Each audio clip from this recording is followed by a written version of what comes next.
Bienvenue à tous, ravi de vous retrouver sur le plateau de G-Sport, l'émission chauvine à fond derrière nos athlètes et une émission qui n'hésite pas cette année à s'enflammer un peu. Et quand une lumière scintille sur le terrain, on en profite, et notamment ce soir avec l'homme aux commandes d'une équipe qui porte le flambeau de tout le reste du sport grenoblois un peu en berne. Le Grenoble Foot 38 est leader de Ligue 2, si c'est pas beau ça. Le coach est avec nous, Philippe Inchberger, bonsoir. Bonsoir. On est content. Hein. Nous aussi, on est très très contents, d'autant plus que, comme vous l'avez dit, le sport est à l'arrêt et que nous, on est quand même privilégiés de pouvoir continuer à exercer notre métier. Malheureusement, sans public, c'est quand même paradoxal cette année qu'on fait un très bon parcours pour l'instant à domicile et qu'on ne peut pas le partager. C'est dommage, mais... Mais il est plus que jamais derrière vous, ce public. On connaît votre sagesse, votre prudence. Vu le contexte donc, et ces fêtes aussi qui arrivent dans un contexte vraiment pas joyeux, on va célébrer un petit peu. On a beaucoup d'enthousiasme, vous l'avez vu, mais aussi beaucoup d'émotions. Le football isérois est en deuil ce lundi. Le président du district de l'Isère, Michel Muffat-Joly, s'est éteint la nuit dernière. Il s'est beaucoup battu pour le football amateur. Il débordait d'énergie à 72 ans encore, avant donc d'être emporté par cette maladie, ce foutu coronavirus. Le district évoque une déchirure, un désespoir et pleure un grand homme. Je cite, un président engagé, un ami passionné et un patron inégalé. Vous l'aviez croisé, vous le connaissez un petit peu ? Oui, alors franchement pas beaucoup depuis que je suis arrivé. On n'a pas souvent des relations avec le district, mais voilà, c'est obligatoirement de tous les témoignages que j'ai entendus, quelqu'un, vous venez de le répéter, quelqu'un de cher, de très cher, dans tous les sens du terme. Et avec sa disparition, celle de M. Houillet aujourd'hui, je trouve que le sport, depuis un mois, voilà, on paye un très très lourd tribut. Et on est bien sûr triste également, il a toujours été très disponible aussi et très sympa avec les médias. Et on pense aussi à toute sa famille. Mais on va garder le sourire, bien évidemment. Et on va comprendre avec vous ce qui fait la force de votre groupe. Et on va, j'espère, répondre un peu d'enthousiasme ici sur ce plateau, comme vous le faites aussi chaque semaine. Merci aussi à vous pour cette saison, parce que vraiment, ça nous fait du bien, ça nous fait plaisir. Allez, tout de suite, le tour de l'actu.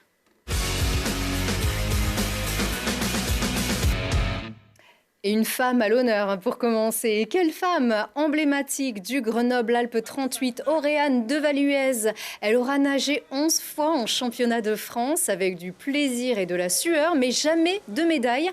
Enfin, Auréane monte sur le podium à Saint-Raphaël, médaillée de bronze du 50 mètres brasse. Une véritable consécration pour la Grenobloise de 26 ans qui va prendre sa retraite sportive dans 6 mois. Tout baigne aussi pour Kevin Emos, le patineur grenoblois prend confiance, toujours champion de France en titre. Il vient de remporter le Winter Star de Minsk en Biélorussie, deuxième du programme court. Il s'impose au terme d'un excellent programme long avec lequel il remporte aussi son record de points. Et chez les dames, la jeune grenobloise Maya Mazara termine 3e. Alors on les voit ici patiner à domicile. C'était il y a quelques jours à la patinoire Pôle Sud à l'occasion d'un regroupement de l'équipe de France, alors que les championnats de France ont été annulés. Encore qu'ils pourraient être reportés d'ailleurs prochainement. Ils devraient être reprogrammés. On en saura plus dans quelques temps. Télé Grenoble et G-Sport étaient sur place ce jour-là. Vous pourrez tout savoir sur l'état d'esprit de nos brillants patineurs dans cette émission spéciale diffusée pendant les vacances, le lundi aux horaires habituels, avec notamment un long entretien avec Kevin, bien sûr, et son entraîneur Françoise Bonnard, mais aussi avec la présidente de la Fédération française des sports de glace, Nathalie Péchala, avec bien sûr Kevin et Maya. Et on retrouvera aussi l'ancien champion du monde, Brian Joubert, devenu entraîneur. Ça vous impressionne le patinage, Philippe, je trouve? Non, mais ce qui m'impressionne, c'est ces sportifs de si haut niveau. Quand on voit ça, ils font des triple axel. Je ne suis pas spécialiste. Hein, Là, il y en a eu un. Ouais, il y en a quelques-uns. Des lancers, la natation, où on sait le nombre d'heures qui passent dans le bassin pour faire des temps. Enfin, et ces sports qui sont si peu médiatisés, qui demandent tellement de travail. J'ose comparer par rapport au football. C'est pas qu'on travaille pas, on travaille beaucoup aussi nous, bien sûr. Mais je veux dire, moi, je trouve ça fantastique, quoi. C'est vrai, c'est très technique, beaucoup de sacrifices. Ouais. Ils commencent aussi très jeunes. Ils n'ont jamais de vacances, ces patineurs. Donc, et ils ont toujours le sourire, vous le verrez d'ailleurs devant nos caméras sur ces vacances. Donc le lundi, le pas du patineur, on y revient. Alors eux, ils le maîtrisent. Alors parfois, ça sourit pas cette saison, mais les biathlètes français vont un peu mieux. Après plusieurs déceptions, le Villardien Émilien Jacquelin a retrouvé le sourire à Hochfilzen, en Autriche en prenant la 2e place de la poursuite derrière Quentin Fillon-Maillet, le Jurassien. C'était dimanche. Alors les Français ont de nouveau déçu en terminant 6e du relais, alors que les filles assurent avec Anaïs Chevalier-Liséroise qui monte encore sur le podium et sur la 2e marche du podium. Ouais, Hochfilzen, j'ai bien dit, hein? Oui, je suis déjà allé en vacances, c'est très sympa. Merci, c'est vrai qu'en Autriche, c'est plutôt sympa. Et revoilà les brûleurs de loups en amical. C'est symbolique, mais ça fait du bien. Après 2 mois sans match, nos hockeyeurs s'imposent en amical, donc contre Gap 2-1. Ils retrouvent la Ligue Magnus jeudi face à Briançon, à huis clos, mais en direct sur Télé Grenoble. 8 ans après, nos caméras retrouvent la patinoire Pôle Sud pour poursuivre cette histoire passionnelle entre Télé Grenoble et les brûleurs de loups, dont on diffusait les matchs en direct entre 2005 et 2012. On a diffusé une centaine de matchs. Alors, on est hyper content de vous retrouver ce jeudi 17 décembre à partir de 20h15 sur notre antenne de Télé Grenoble. Et si vous n'avez pas Télé Grenoble sur votre télévision, ce sera aussi en direct sur notre site web télégrenoble.net. Il faudra nous regarder, hein. On sera à Sochaux. C'est jeudi, ouais. Il n'y a pas de match jeudi, c'est vendredi. Non, mais on se déplace. Bon, comme ça, vous pourrez nous regarder la veille. Bon, allez, last but not least, où êtes-vous? Vous nous direz, vous êtes là, regardez cette incroyable victoire du GF38 qui s'est régalé devant la cage de Dunkerque, complètement médusé samedi soir avec une victoire 4-0. Et ça, on en reparle tout de suite avec notre invité.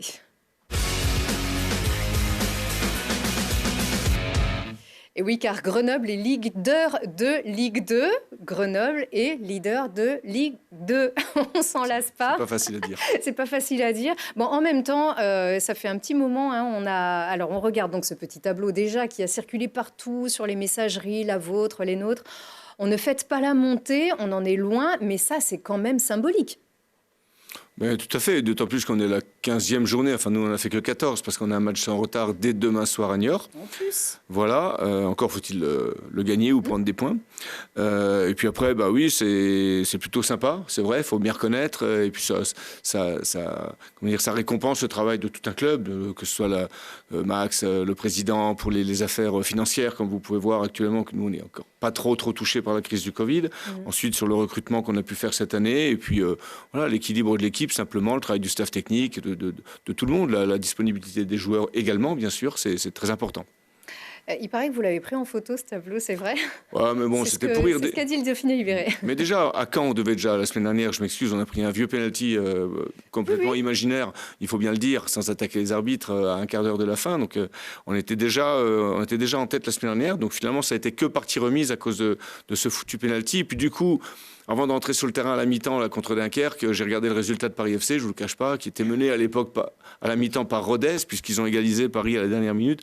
Je me suis dit, au moins, je vais prendre une fois le classement avec Grenoble en pole position. Et puis, du coup, j'en avais même pas besoin, puisqu'on y était à la fin. Donc, j'ai eu tout le loisir de le consulter dans la soirée, comme vous. C'est ça, il a été virtuel, puis confirmé. Ouais. C'est vrai que ça compte. Ça compte parce que la dernière fois, c'était le 17 août 2007. C'est ça, sur l'année de la montée, la montée 2007-2008. Et vous aviez été en tête, alors pas vous, hein, c'était l'équipe de Mecha Bazdarevic, au terme de la 4e journée. Donc ça remonte. Après, Grenoble était monté en Ligue 1, mais a toujours été 3e. Donc si on suit la stat, à chaque fois que Grenoble est en tête de Ligue 2, ne serait-ce qu'une seule fois, une seule journée, l'équipe monte. Hein, si on suit... alors si on suit cette stat, pas sûr, parce que maintenant le 3e fait le barrage. C'est ça. Mais vous êtes un peu superstitieux avec ça, vous dites Non, pas du tout. Alors moi, je suis l'un de ces considérations-là. Je suis franchement très content pour l'ensemble du club, je le répète. Après, demain, on a déjà un match à Niort. On n'a pas le temps de s'apesantir là-dessus, de regarder le classement. Comme je l'ai dit, on ne va pas regarder le classement pendant 8 jours. On est content, on a envie de défendre notre place. C'est vrai, maintenant, on n'a pas envie de finir 15e du championnat, je ne vous le cache pas. Mais regardez, Paris FC, ils étaient, il y a 3 semaines ou 4 semaines, ils avaient 5, 6, 7 points d'avance. Et aujourd'hui, ils sont 3e. Ils ont pris 3 points sur 15. Ça peut arriver à n'importe qui. Quand on voit les 2 premiers buts qu'on marque contre Dunkerque, on voit bien que nous, on est en pleine réussite actuellement, avec des gens qui tentent des choses qu'on ne fait peut-être pas habituellement ou qui ne réussissent moins habituellement. Donc voilà, il faut de toute façon raison garder. On les regarde. D'ailleurs, ces buts, il y en a eu 4. Hein, et cette victoire très nette, toujours aussi contre le racisme aussi. Ça, c'était important aussi, ce message de votre équipe. Même s'il n'y a pas de public, c'est très, très suivi. Et ce sont des causes vraiment importantes. Alors donc, vous avez donc battu Dunkerque 4-0. Ça s'est dégoupillé en fin de première mi-temps quand même, donc avec le but qu'on vient de voir de Willy Semedo. En seconde mi-temps, Moussa Djité, Loïc Nestor, Achille Anani qui vont porter la marque donc à 4-0. Ça fait 3 attaquants et un défenseur. Finalement, c'est comme pour mieux confirmer l'ensemble de cette saison, c'est votre solidité en défense et surtout ce réalisme et cette efficacité offensive. Est-ce que c'est ça les deux clés? Oui, de toute façon, à un moment donné, quand on ne prend pas trop de buts et qu'on en marque, bien évidemment, la somme des deux est plutôt intéressante. Après, sur ce match de Dunkerque, c'est vrai qu'en première mi-temps, on a quand même eu pas mal de soucis pour trouver la brèche. On a quelques occasions, dont une énorme de Willy Semedo qui rate la cage quasiment vide avant de marquer une fusée comme ça. C'est pour ça que je disais qu'on a plutôt de la réussite actuellement. Et de l'orgueil un peu aussi, c'est bien, fallait retenter. Après, là où je vois qu'on a peut-être franchi un cap, c'est que par le passé, l'année dernière ou il y a 2 ans, ce genre de match, on ne l'aurait pas forcément gagné. Un peu pris par la pression de se dire si on gagne, on peut être premier, on peut être deuxième, etc. Et là, je trouve qu'on a abordé ce match sans se poser ce genre de questions. Maintenant, ça fait la 3e année que je suis là pour répondre à votre question sur la défense, l'attaque. Donc les gens qui sont là depuis 2 ans, 3 ans, obligatoirement, je suis partie prenante dans le fait qu'ils restent. C'est des gens que j'ai voulu garder. On a conserver un certain équilibre au moins sur la moitié de l'équipe par rapport à l'année dernière. Donc on est plutôt des connectivités assez intéressantes. Et puis on a fait un recrutement sur l'aspect offensif quand même très intéressant. Quand on voit qu'on arrive à attirer des garçons comme Yorick Ravet, Achille Anani, meilleur buteur du national quand même, Mamadou Diallo qui a mis 8 buts à Créteil. Quand on récupère, on a aussi pris trois très bons joueurs au mercato au mois d'octobre. On savait qu'il y aurait des problèmes de Covid, qu'il y avait novembre, décembre, janvier, c'est infernal en termes de match. Je pense qu'en 3 mois, on fait la moitié du championnat. Donc on a pris Manu Pérez, Loris Neric, qui est un garçon qui a évolué en Ligue 1 aussi. Voilà. Et puis le 3e, David Enen, un Hollandais qui a de vraies belles qualités, même si on n'a pas vu beaucoup encore. Donc aujourd'hui, notre effectif est plutôt équilibré et au complet. C'était ambitieux, mais ça fonctionne aussi, en tout cas. On se donne les moyens, mais vous travaillez et vous concrétisez ça, vous transformez cet essai-là, en fait. Oui, bon, après nous, sur le travail, il n'y a pas grand-chose qui change par rapport à l'année dernière ou il y a 2 ans. On a nos formules de travail, nos principes. Mais cette année, on a perdu le premier match à Rodez, un peu bêtement. Je crois qu'on a fait 3 victoires derrière. Un petit peu plus loin, on a fait encore 3 victoires. Donc cette succession de victoires vous met non seulement des points, vous donne de la confiance. Et aujourd'hui, on a une équipe qui joue sans arrière-pensée. Et même quand on n'y arrive pas tout à fait, comme contre Dunkerque, on arrive à être patient et puis finalement à avoir notre plus large victoire à domicile, je crois, depuis que je suis arrivé à Grenoble. Alors, on sait que c'est un petit peu impitoyable souvent, ce monde du sport professionnel où tout est très encadré, évidemment. Vous êtes très prudent aussi. Et nous, on va quand même fanfaronner un peu. Grâce à vos réseaux sociaux, on peut chanter un peu l'hymne du GF38 de la saison du sport grenoblois même, cet hymne qui est cette fois repris tout en douceur ou presque. Doucement, doucement, doucement. Plus c'est long, plus c'est patient, patient les gars. Plus c'est long, mieux c'est.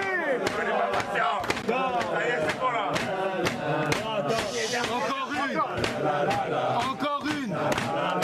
Encore une. Doucement. Ça arrive, ça arrive. Ça arrive, ça arrive.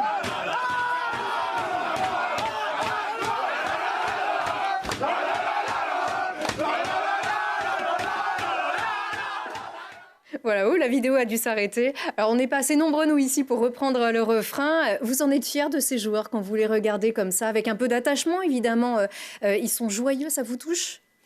C'est toujours des images très positives. Quand on arrive à imaginer la fin du match, quand on a gagné dans le vestiaire, voilà, il y a toujours des scènes de joie, il y a 2, 3, 4 ambianceurs qui font des trucs, il n'y a pas que ça, on a des petites choses un peu plus secrètes qu'on peut pas montrer, il n'y a rien de mal, mais bon, voilà. C'est à vous, c'est au vestiaire. Voilà, et puis ça, ce sont des scènes classiques de liesse quand on a gagné, ça se fait dans tous les sports, je veux dire, quand on a bien fait son travail, on mérite aussi de se relâcher, de faire un peu la fête, de passer des bons moments. Je veux dire, on travaille quand même dur pour ça, les joueurs en premier, et quand ils arrivent à rendre des copies comme samedi dernier, c'est normal aussi qu'ils puissent en profiter.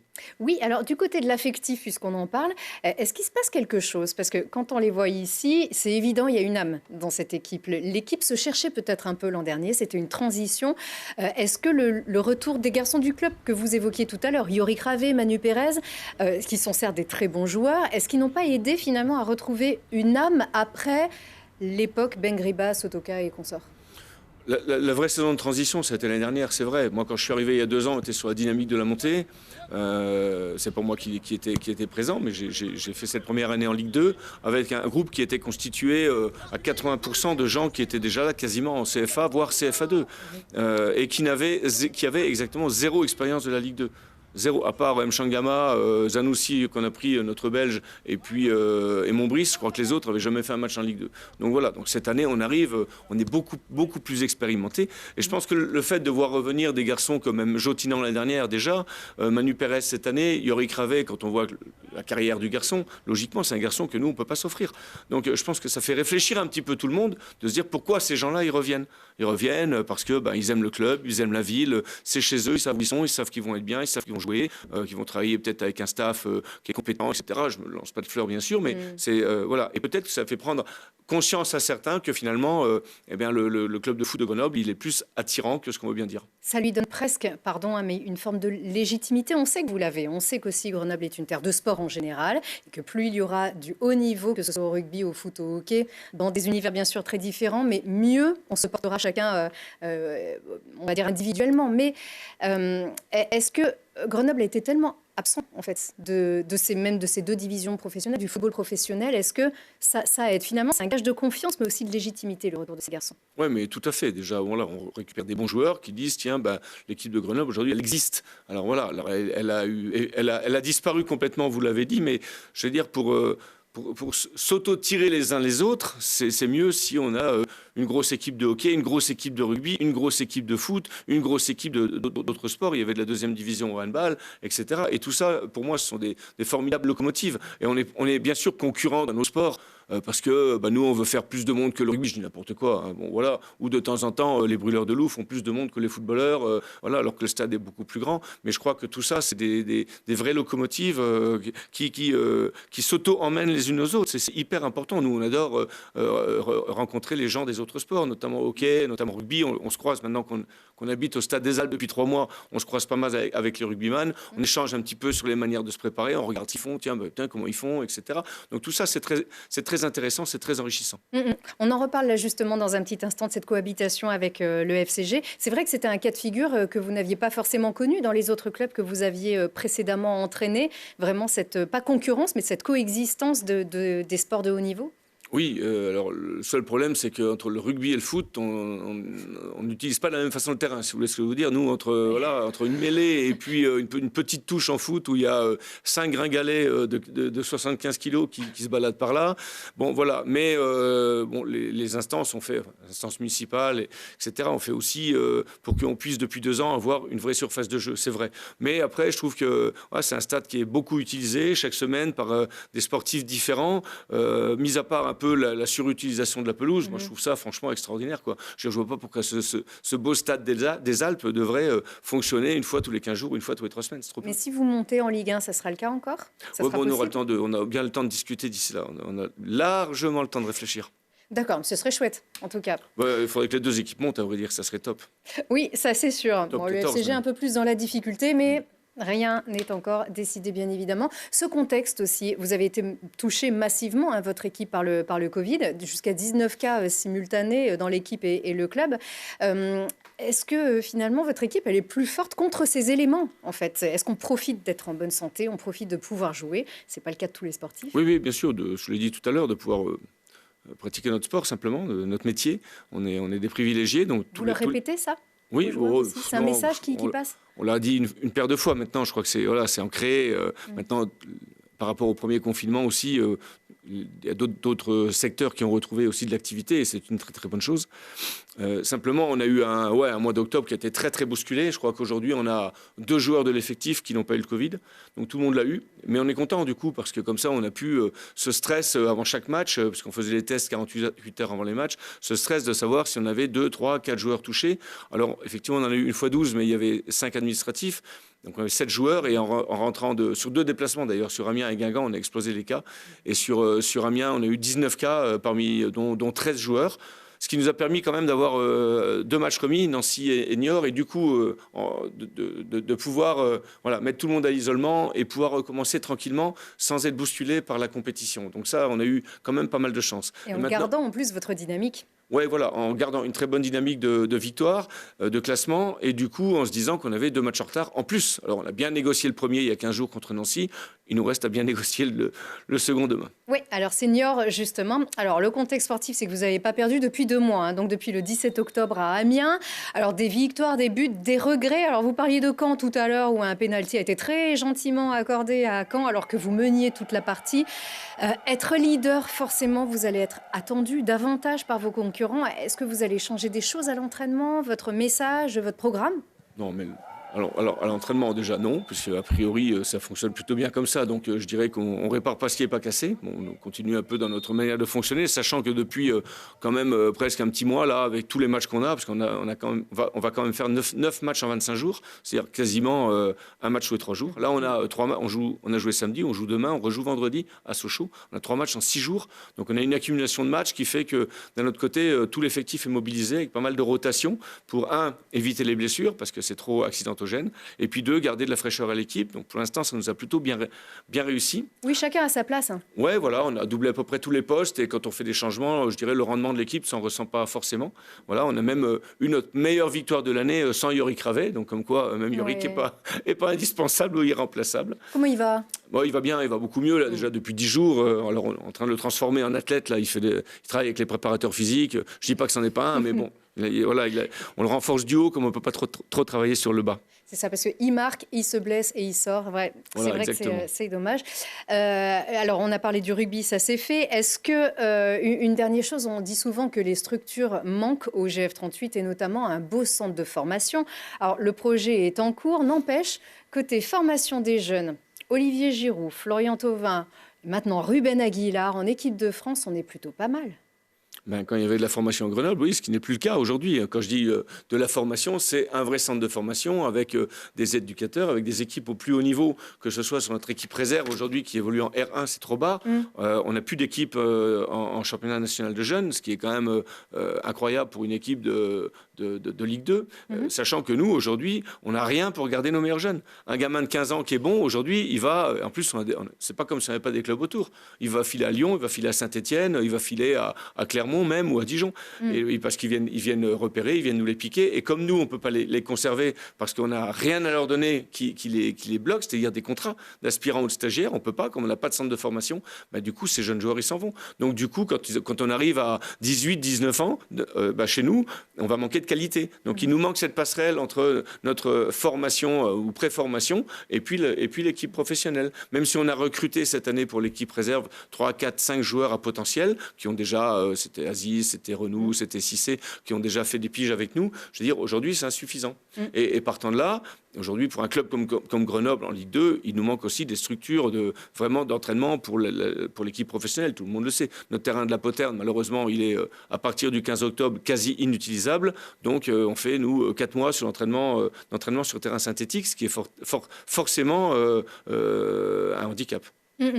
C'est sûr, mais n'empêche, nous on est contents, on rappelle qu'on est chauvin et c'est vrai que cette sélection de Ruben Aguilar, ça fait plaisir, on l'a vu sur notre terrain, ça aussi c'est un gage de crédibilité aussi d'un club. Ça fait du bien, c'est un rayonnement aussi. Oui, bien sûr, c'est évident, mais ça donne à tout le monde le sentiment ou l'idée qu'il faut recommencer. C'est parce que la région Rhône-Alpes et la métropole grenobloise, c'est un bassin extraordinaire en termes de population. Comme vous l'avez dit, c'est des gens qui sont très sportifs. C'est pas comme vous êtes au milieu de la France, perdu au milieu de je sais pas d'où.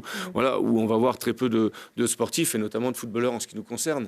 Donc c'est vrai que tout le monde a cette grande idée de repartir, de revenir sur de la formation formée. On a formé 2 champions du monde, maintenant un troisième international. Mais bon, c'est pas d'hier, hein. C'est il y a quelques années quand même.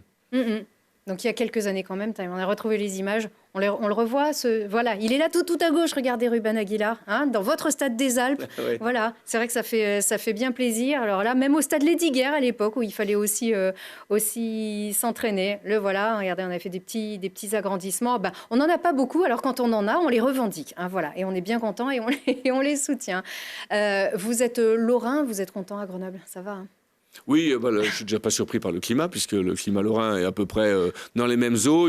C'est une région ici qui est beaucoup plus ensoleillée, par contre, ça c'est clair. Je parle même pas que de l'été, parce que l'été il fait vraiment trop chaud, mais sur toute l'année, je trouve que c'est vraiment un climat qui est très très agréable. Et puis voilà, après, l'environnement de Grenoble, c'est une tuerie, quoi. Il nous manque que les marchés de Noël, peut-être aussi, pour être un petit peu plus proche de vos, Ouais. Alors, le marché de Noël, de là, vos traditions. Metz, Strasbourg, la Lorraine et l'Alsace, là, on sait de quoi on parle. Oui, c'est sûr. Alors, pas pour cette année. En tout cas, on vous souhaite malgré tout des très belles fêtes. On vous souhaite bien sûr des victoires d'ici là. Et on est à fond derrière vous. Merci beaucoup. Et merci d'être venu Avec ici. plaisir. Et à vous aussi, on vous souhaite sportivement des très très belles fêtes. Prenez soin de vous.